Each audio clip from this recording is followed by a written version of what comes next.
Welcome everybody. If it's 3 minutes past 11 o'clock on a Saturday, you already know what's going on here in Barcelona. It is your boy giving up and setting up as we speak a serving plate for you, my beautiful people of the corn, my beautiful ninja del blat del moro.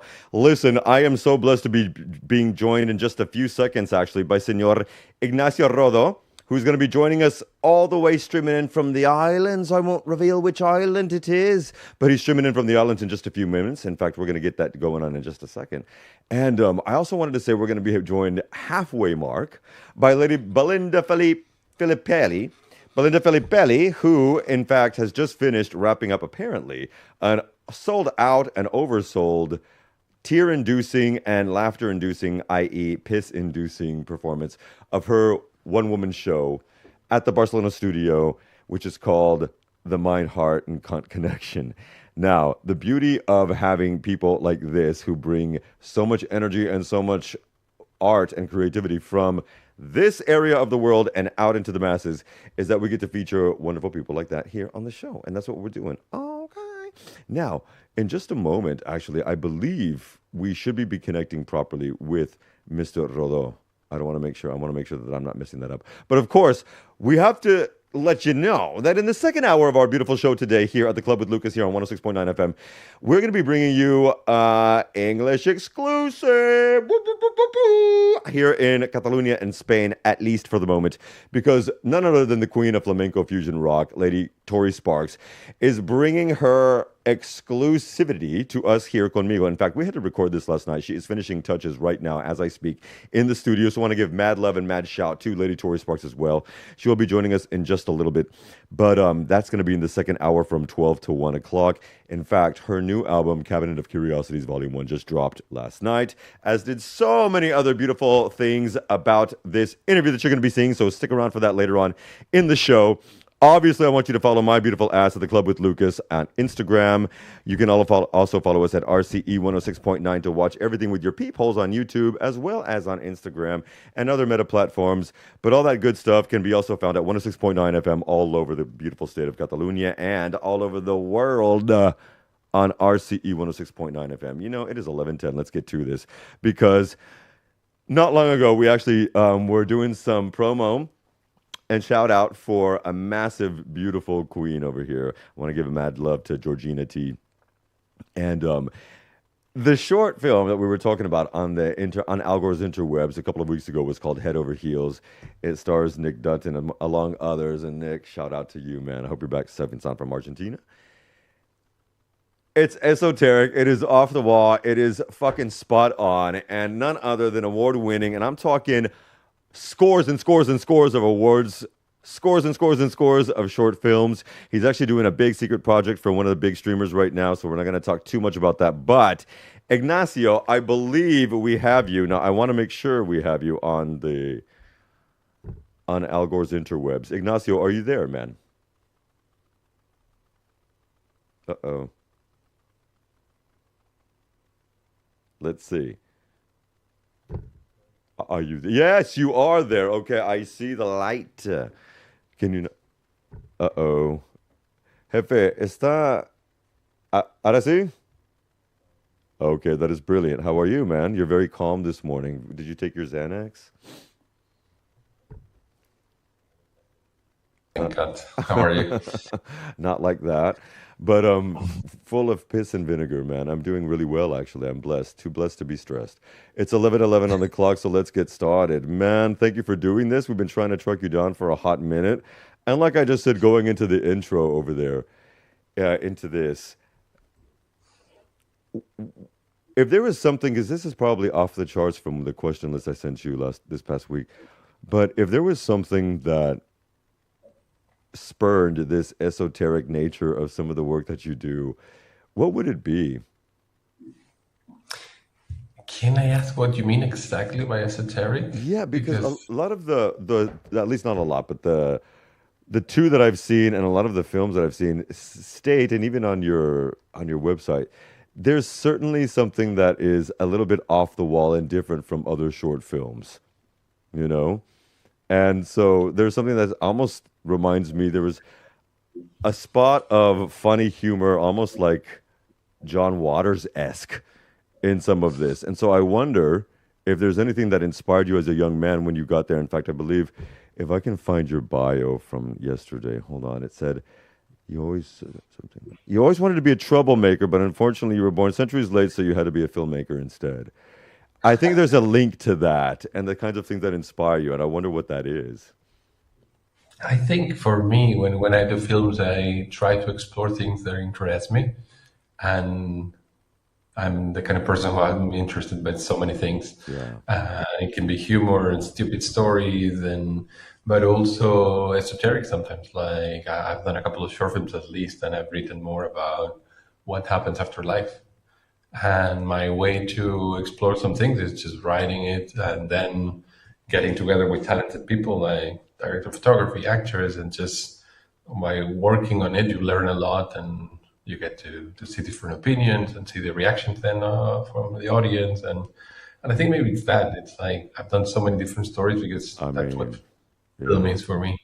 I was saying earlier, you've done scores of these shorts, over 200 films, screened at more than 1,000 festivals. I mean, and one of the questions I wrote, what at what point did you realize, okay, yeah, this is gonna fly. This is gonna fly for me. It was a very natural transition, I think. Like since I was very little, I would write stories, all kind of stories. I really liked that. And then when I was in university, as a hobby, I started doing films. As there was no intent of becoming a filmmaker or anything like that. I was just having a good time, and like I liked telling stories, so it felt like natural to just jumping into filming them. And I got together with a group of people in university. And it was very amateurish, but we had an amazing time. And then I started taking it more seriously and more seriously. And then 20 years later, I'm I I'm still doing the same thing, love it. like doing short films just because I love them. But then I actually like make a living out of it now. Like I'm a producer full time. Exactly. So, but it just came from that, like But the love of telling stories. was there any specific director or film that you saw that you remember vividly from a childhood standpoint? Not really. Like Okay. I watched so many films and TV series and everything. Like there was always like the love of it. Like Favorite that, I think genre? I want to know your favorite genre then. Have you my got favorite one? genre. Hard to tell. Like I love sci-fi. It's like a guilty pleasure. Hmm. I don't know why I say guilty pleasure, but it's like any movie that is sci-fi, I love watching it. And then I love everything, like as long as it's a good movie, drama, comedy. But sci-fi, that's something about sci-fi, fantasy, that I guess it connects with the primal thing of what I do, this, which is inventing worlds and stories that are very different from our lives. So that's I always fun to watch. love it. In fact, that was a great answer. I was named for Luke Skywalker, so that is a perfect answer, man. I no joke. We'll talk about it another time. Your breakout short, the Tuck Me In short. I mean, that went. We're talking millions, more than a score of millions, 30 million views online. Um, you've committed to that since then. Was that something, making that short and seeing how it was a success? Did that make you change your thoughts about how you're going to get more attention to the audience or more audience attention, rather? It did. It was a very interesting show for me because first of all, like I normally write and direct, Hmm. and that short film I read a two-line story on the internet and then on Reddit, and then I adapted it and I made something, and so I just produced and directed just, but that's how I felt at the moment. And then it went viral very, very, very fast. And it has like 20 million in China. It Hmm. has like 5 million on YouTube, 1 million on my mail. And then at first I was pissed because I didn't write it. And it taught me a lot about my ego. Like, I want to be a director. You directed the story that other people have tried to adapt, and it was a success. Why are you pissed? Mm. But then also, like, it was a very commercial story, very fun to watch, very fun to do. And I became a little obsessed, I think, with giving the audience what they wanted. And I still believe in that. But for some years, I was trying to replicate the success.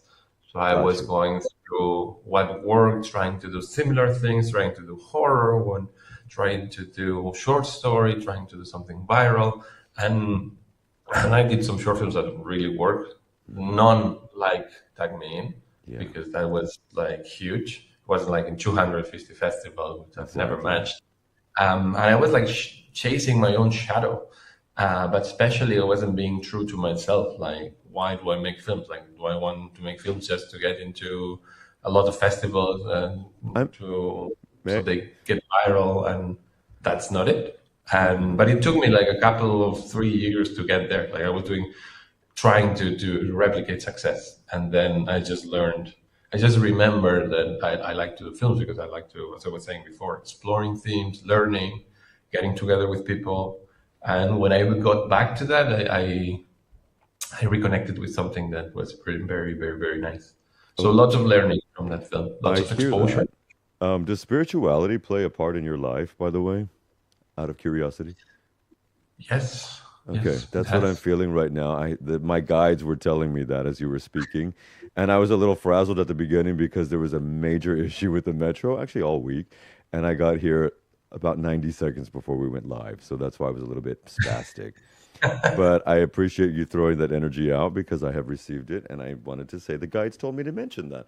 So, in that element, then going back to what you're working on now, I know you can't give too many secrets away. But the New Yorker's gonna throw this out and try to pry it. Would you like, since you've been working for these 20 years, as you've mentioned, in scores of films, hundreds of awards, at what point would you like to push the short film industry? And then I want to talk about your 1 minute short film festival that you have coming up as well. But at what point would you like to maybe move this into long form television, streaming, even feature films for sharper content and not just shorter content? Anytime. Okay. I've been chasing it for some years, and there are some projects that are there. Like I've had projects with production companies that have been optioned, and I've had some very interesting ones. But the industry is so slow. It's like what some people that are not in the business don't see. Like Mm, you get a project, it's stuck for years, and maybe everybody loves it, but you have to find the right time, the right people, the financing, the cast, and mm, it takes years. Like sometimes you're blessed and it goes very fast.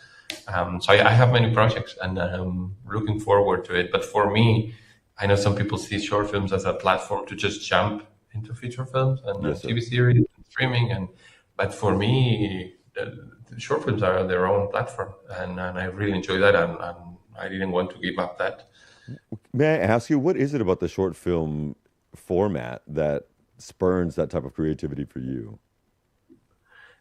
For me, it's Uh, as I said, some people just want to do it as a portfolio. For me, it's a way of expressing myself. And what's amazing about short films is they're so contemporary. They're so like you think about something, and at least me, I just think about it, write it, rewrite it, speak with some guys, and then I just go make it.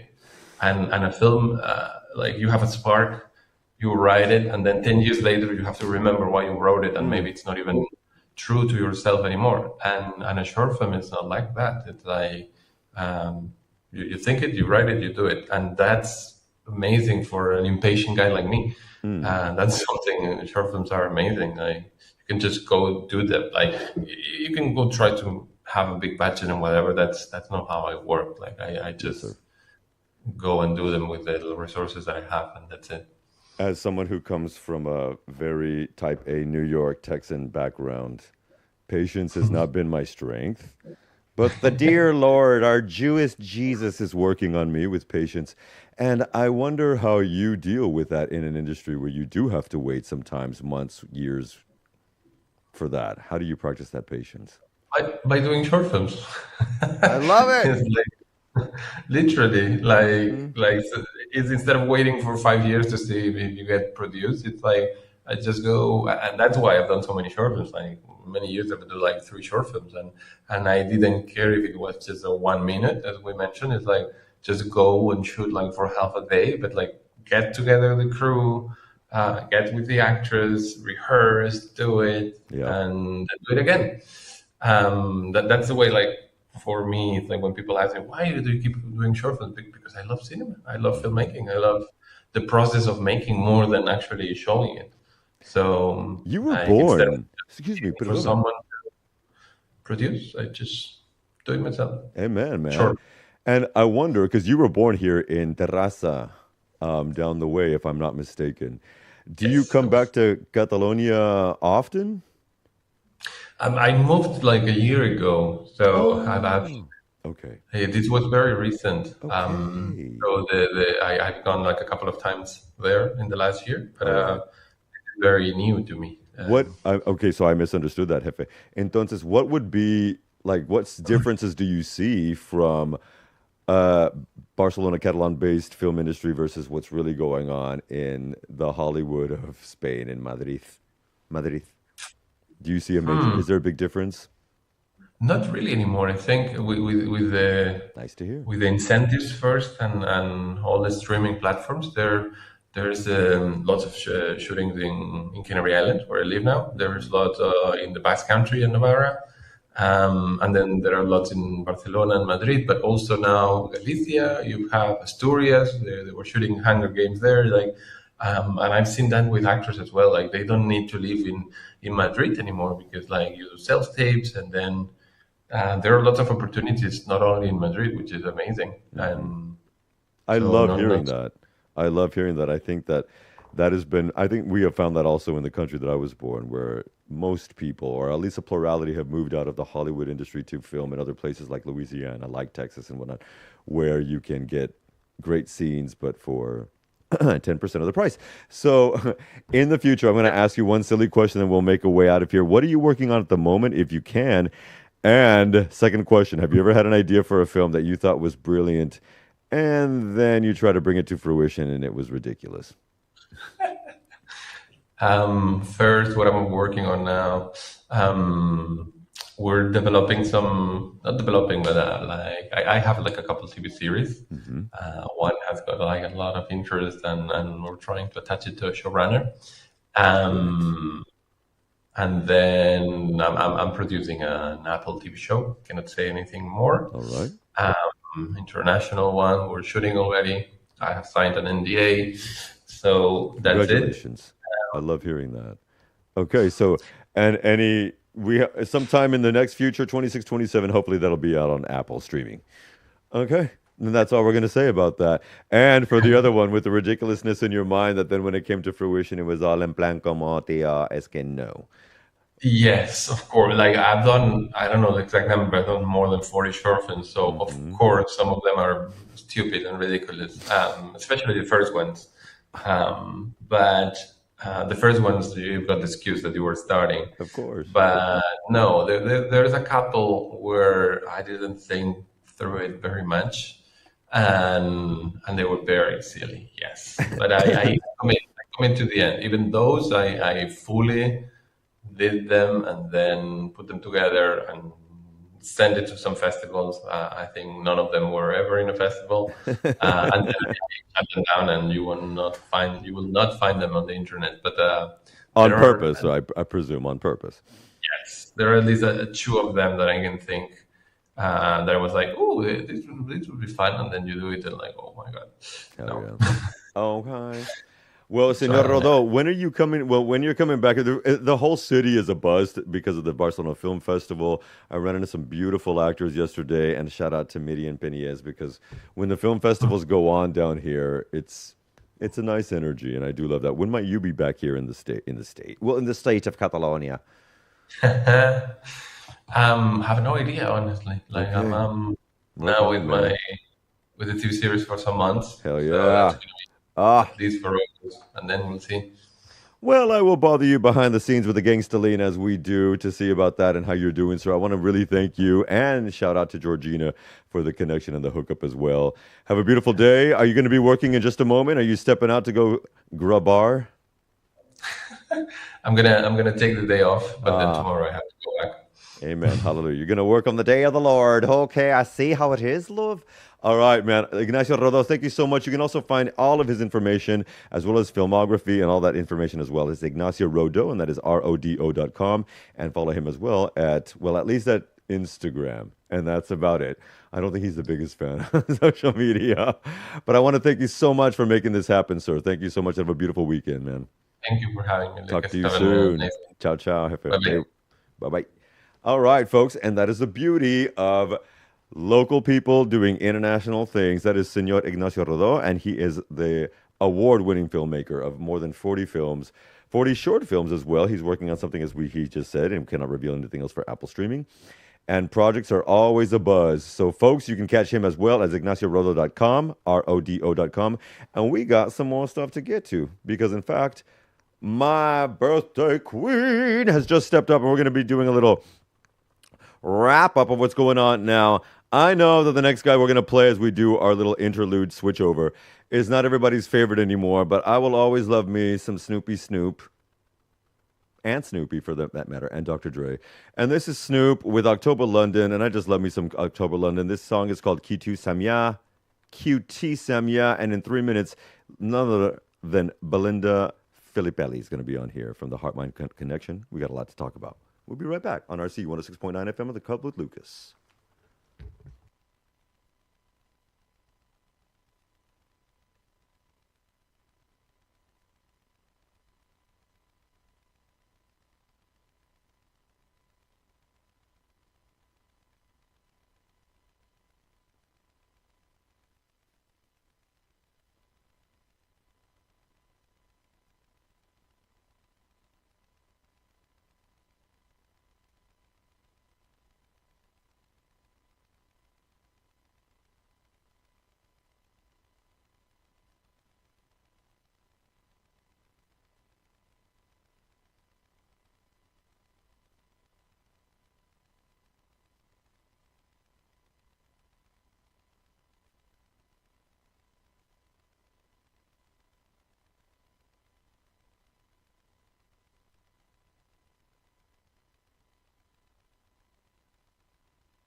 Oh, yeah, yeah, yeah. And I am not alone. And that was Snoopy Snoop and October London. But, lady, thank you so much for being here. Lady, hold on.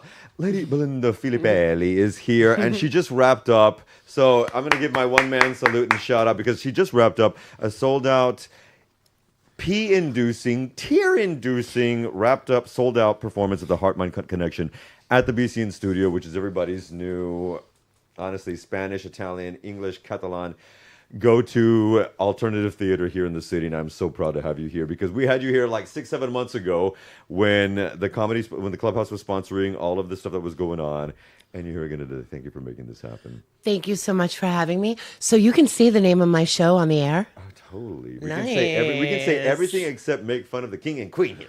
Okay, fair. I don't care But we about can make them. fun of the king and queen over in the other country. Sure.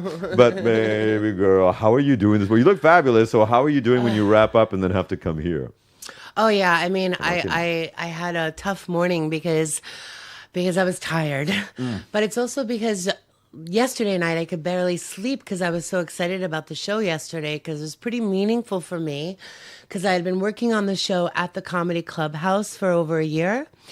And in February when I did it and I saw I had a packed show at the Clubhouse, I decided it's time to take it to the theater. And what better place than the BCN studio? Shout out to the BCN studio. Girl. Amen. It's not just a theater. It's a playground for artists. And they were so supportive. And as a comedian, like when they would ask me like tech questions, I'd be like, I don't know, put a light on me. I don't know, I'm a comedian. Stick me in a corner and give me a mic. But at the studio, my show was really able to come to life because using their special skills of lighting, tech, I slowly put together this story. It's a comedy show, but it's really a story about my brother's funeral and his suicide, and something that felt really, really inauthentic. When I experienced it, I get to take to the stage and live in a real way. And at the end, we all kind of have a moment to acknowledge my brother. And it just felt so healing. I'm just so grateful. And it was really mind-blowing, like taking it to that next level, the story. I'm estranged from one of my brothers. In fact, my twin brother right now. So when you get to that element, how do you not shed a tear, or do you, on stage? At this point, I've been doing it enough that I don't allow, like, I won't really cry during it. I let myself just feel it right at the end. There's a point at the end that's very tender, and I let myself feel that. But in the Clubhouse in February, there was a woman right up front because I weave a story in and out. And as soon as I touched on it, it must be something she experienced because I saw her lose it. And I was like, don't look at her, don't look at her, don't look at her. But I could see her out of the corner of my eye. And it was this feeling of like, she'd be like, crying and she'd go, and look up at me. And I thought like, and I saw it again happen last night, watching someone with tears because they're laughing and then tears because they're crying. And grief and laughter are like two sides of the same, like laughing and crying are two sides of the same coin. Joni Mitchell, yes. Yeah. Yeah. And the most Yes, ma'am. important thing that I've really worked on is people come up afterwards and they say, I feel lighter. Reviews I've gotten say they feel lighter. And I think that's really important. That I was coming from a healed place, a place where we were laughing because we were acknowledging the humanity of it, and not that I was trauma dumping, unhealed, in pain, and laughing to cover things. No, I was bringing it all to the surface. And as a comedian, our job is to create the tension, release the tension, create the tension. That's as an audience member, when you're feeling awkward or cringe, or it's just because that rhythm isn't working, you know? And yeah, it's something we can't practice alone in a studio. We have to practice with an audience. You know, so it took me a year to really get here, but I feel like, yeah, I've got the story down, and yeah, I'm proud of it. And it's also a new year because somebody just turned a special something recently. Happy birthday, Mamacita. Thank you so And that's why we're much. having a little bit of a brunch. Yeah, if you see us noshing, what would Jesus do? God, he'd resurrect. And you're resurrecting like a phoenix from the ashes. Now, in this new you. year, it's not only that, babe. You are celebrating 15 years of your company, because she's not also just a comedian, writer. She's also a businesswoman. And Go Viral Digital has been going on. This is the 15th year. You've also launched the blockchain. Let's talk about that, because things in 2010, 11, 12 were a hella different than right now in 2026. Congratulations on 15 years plus, and here we keep going, Mamacita. All right, how did you get started? How do you feel about it now? Where are we going? Well, basically, I moved to Prague to get my MBA, and that's after having a super, super liberal artsy background. And I did my MBA, which had very little digital marketing in it, actually. And after I finished my master's in business, I got a job working at a school for masters of business. I couldn't get a job in business. But in that time, if you remember, that's when companies were first starting to use social media. And maybe it was partly because I was American, partly because I was a traveler. I was really into social media. And so I would see some of the students in the business course trying to use it to promote their businesses. And I'd be like, no, you don't do it that way. No. And so I started getting consulting jobs on that. And one of my big consulting was Tesco. During that time, they were literally taking photos of, in the Czech Republic, they were taking photos of like the junk mail that you get under your door in your apartment building and putting them on Facebook. And I was like, nobody wants to see that. And Tesco was like, no, they want to know that Klobasa is on sale. I said, yes, but nobody wants to see junk mail. Wow. Show them the butcher, show them a meal, show them a recipe. So I started in that way. But the reason why I needed to start an agency is because I would do the consulting, but then the ongoing work would go to a Czech agency. Of course. And I didn't speak Czech. And so I needed to build the team around me. And then from there, I realized, like, okay, we started to move into more international business, and started to grow. And the reason why I was able to start comedy 8 years ago is because I started to build up a team. I mean, as you mentioned, I just had my birthday. I turned 51. Health to the mamacita. I'm very proud of all of those years. Thank you. Exactly. Sometimes people are like, oh, no, I thought you were 40. You could just say you're 40. I'm like, I want those 11 extra years. Yeah. I lived them. I accomplished them. I'm learning to learn that. Yes. I'm learning to learn. Give me all the years. So at this point, like, nobody wants to listen to me talk about social media marketing or online marketing. So I have an amazing team. And that's when I was able to kind of go into comedy. And this year is the year that I bring those two together. This Venn diagram of a business owner and a professional comedian, where they overlap is so tiny. And that's where I've kind of found a special place to come out and launch this book, I Said I Can't Sell, and help other artists and individuals to understand that you absolutely can sell. You do add value. It's about making connections, human connections. And in a world right now that's being led so much by AI, humans can feel it. We have this uncanny valley, like, oh, she just ChatGPT'd me that, and so we're going to respect and crave human connection even more. And you know what are the 3 things that AI can't replicate? Humor, imperfection, and vulnerability.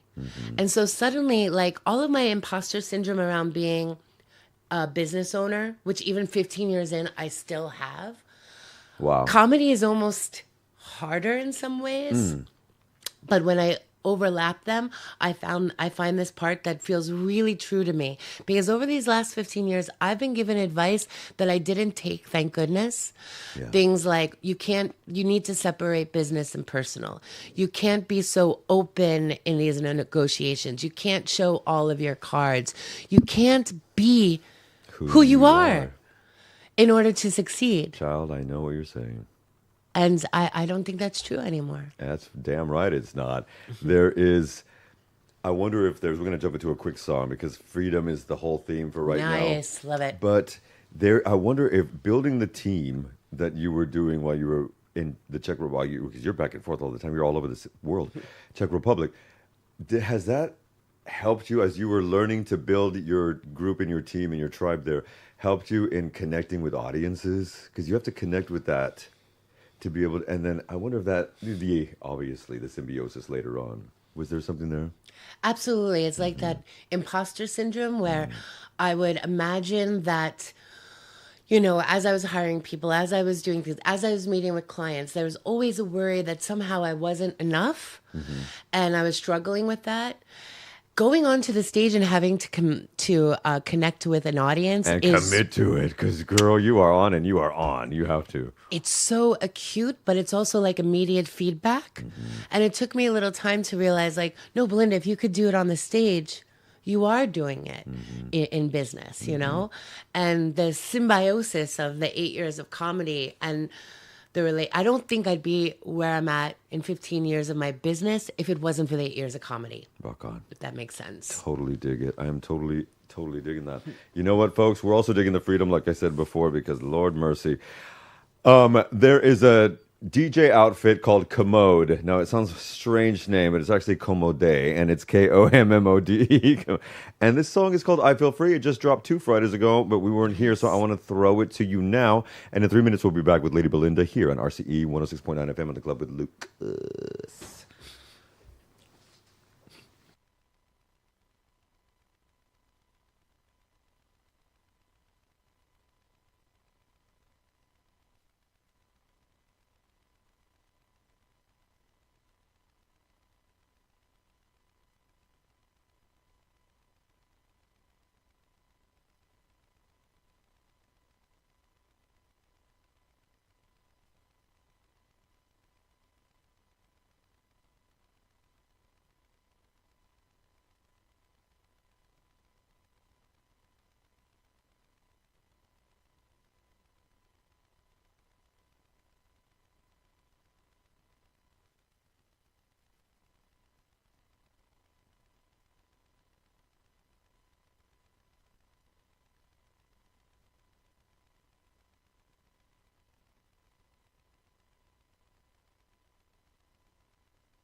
you feel free. I feel free. Belinda is making me feel free. Now let's talk about that because the symbiosis of coming out of what we just talked about from the business aspect into the comedy aspect, being able to use the theater aspect as well now because that is different from the Comedy Clubhouse. And you help run a lot of stuff. And a shout out to all the family at the Comedy Clubhouse. We love it. Specifically my lady Hannah. Mwah! Yes, And love my Hannah. beautiful James and my beautiful John. John, you keep looking good, baby. Keep looking good. And so we have a beautiful amalgam of people who are not from here, but who have created what has now become, I'm going to say over the last few years, especially with the Clubhouse and now the theater, it's the bastion of creativity right now. Out of a lot of comedic creativity, of artistic creativity, is coming out of the Comedy Clubhouse on both locations and the Barcelona studio. And it's a lot of it in English. Well, I mean, this is right now the #1 city for English comedy in mainland Europe. And the reason why that's necessary and even special or different is because when comedians, very experienced comedians, will come over from, say, New York City or London, sometimes they'll bomb in these audiences and they don't understand why. You know, like I had a friend from New York. She's super charming, great comedian. She did a little spot and she's like, it didn't work. And I was like, because you were talking about, what's the drug that we have in America? Fentanyl. Because you're talking about fentanyl and they don't know what that is. And she was like, you have healthcare and no fentanyl? I'm like, bitch, that's why I live here. That's going to be a funny clip to use. And it's true. It's funny because it's true.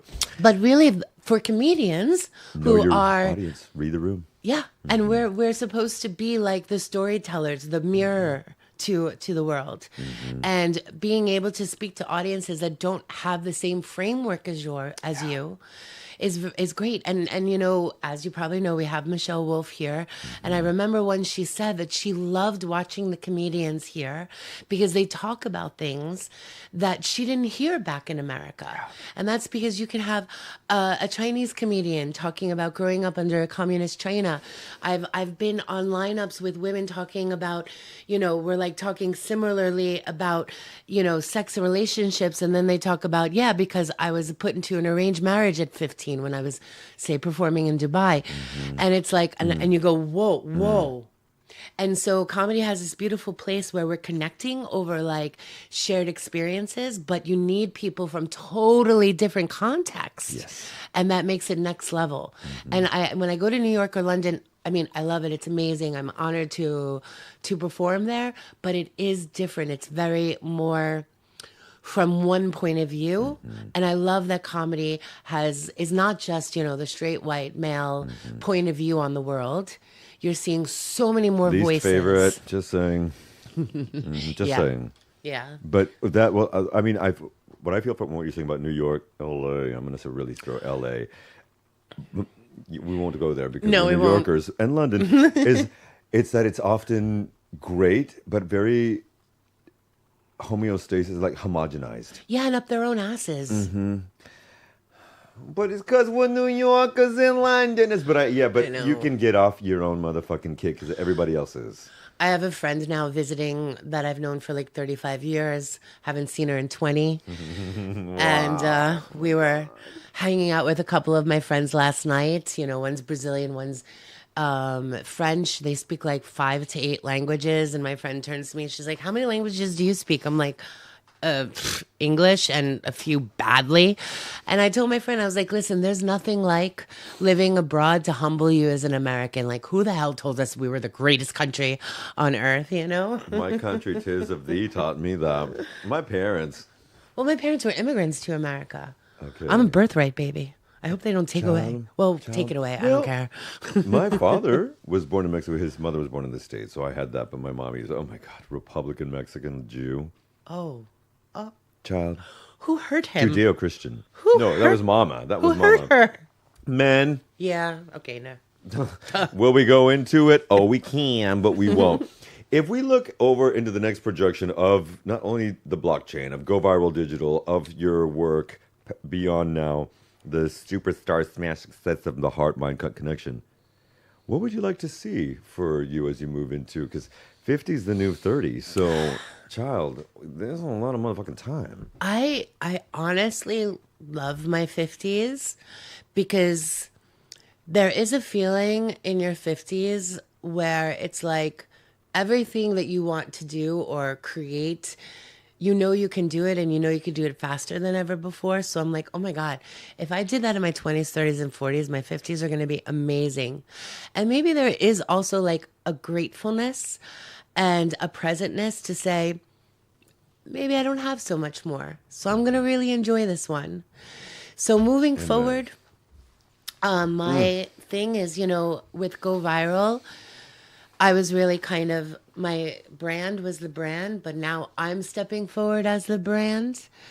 As I said, bringing together these two That sides. video you sent, yeah. I know it. It's so scary. And that video, like, on LinkedIn, I just want to say, on LinkedIn, I'm so annoyed by LinkedIn posts. Like, what is going on LinkedIn? I mean, if I hear one more way in which your grandmother dying or walking along the street and picking a flower They're helped turning you it on into B2B Facebook. sales, They're turning it into Facebook. I'm gonna punch somebody. So I wanted. She'll do it.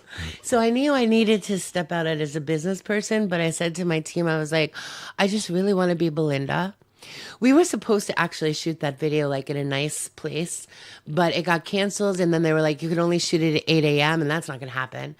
So I just shot it at my friend's apartment, and it's like it's like super artsy, so much stuff. It's a total chaos, and on one hand, like a little unprofessional, but then I watch it and I'm like, no, this is real, and I don't have to pretend to be anything because I did it. But there's I an have element of it. also where it started from there too. Yeah. There's something that's fresh. There's something that's going back to where I feel a lot of people are wanting to go back to, because this connects to what you were saying 12 minutes ago, approximately 12.5 minutes ago, that there's this need to go back to something that's going to be, that's where there's vulnerability, that where there's a connection there. I think theater is going to be another thing, because now I believe it's WME agency has hired 6 new AI actors to interspersed throughout movies so they don't have to pay actors for it. This is going to be happening more and more and more. They're creating new Star Wars chapters on YouTube out of AI. And so the necessity for that heart, mind, and all members connection is going to be even more valuable. Do you think the generation behind us will become aware of that? That's not on the question list I sent you, but I'm concerned about that because of our pensions. Continue, please. I'm like, the generations behind us. Oh no. The people under 25, let's say, under 30. I don't really know what to say about that, honestly. I'm not going to try to pretend to say something really smart, because I think that I don't really know what the world's going to be, and every morning I wake up and I check what stupid shit Trump wrote on, just to make sure like the world doesn't blow up or we're not entering in a recession, which we might be. So when you see what do I look going forward at this point in my life, I just really want to be able to mobilize, motivate, and encourage people to be able to create their own income. Like, sorry, I keep going back to the book, but this has been my baby. I said I can't sell because the takeaway is to do 90 meetings in 90 days, which is what I did.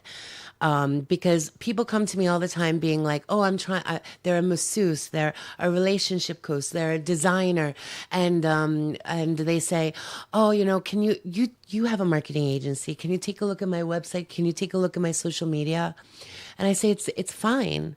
That's your social proof, but that's not how you're going to gain customers. You need to put yourself out there. You need to talk to people. You need to connect with people. And sometimes when I get scared about the world, I think like, well, it's even more that I need to put this out, because if things are starting to crumble, if globally there's another, economic disaster, like whatever it is, if we can't reach out to each other and understand what we can each give, what our services are, what our needs are, and help each other and add value. And yeah, we're going to wind up selling to each other. Then what are we going to do? And as much as I love technology and I built my company on technology, we can't forget the human aspect. So when people are coming and saying, I want to sell, massage services, is this okay? I'm like, no, you are good. People are going to meet you. Then maybe look at your Instagram, It's But the people using the tech, so you have to be behind that and make that real.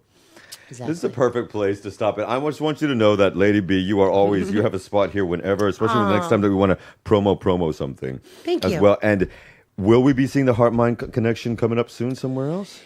Yeah, I'm now just focusing on taking it out. I'm Abroad. talking to a comedy club in New York City, in London, in Brighton, Switzerland, because I have some family there that are aging that I really want to see the show. So it's my going focus to abroad. take it out. Okay. But already last night, people were asking when I'm doing it again, and I would love to play on the BCN stage again. So let's see. I need a moment because I also I got to get this book out. So there's just a lot of things going on. for There's a this lot of year, things yeah. going on, and you can find it all about it by following Lady B, Belinda Filippelli. Now, I'm going to say it because it's Be Good, Be Bad, Belinda. Yeah. Oh, hi. But also, Filippelli spelled Filippelli. So don't forget the double P's and the double I's because it is double pleasure all the time. Thank you so much for being here, Mamacita. Thank you for And I'm going to having see me. you tonight anyway because we're going to get crunk. Now, we're going to get crunk again because, like I said, everything's been freedom, and we're going to jump into Tori Sparks in just a few minutes. But Madonna threw some new music out and performed with Sabrina Carpenter last night, and it was hot. And so we're going to give you a little snippet of Madonna's new song from Confessions 2 coming up, and this is called I Feel So Free. The other song was I Feel Free. This is I Feel So Free, only exclusive here on RCE in the Club with Lucas 106.9 FM. And we'll be right back for hour 2 and exclusive with Tori Sparks. Thank you, Lady B. Thank you for having me.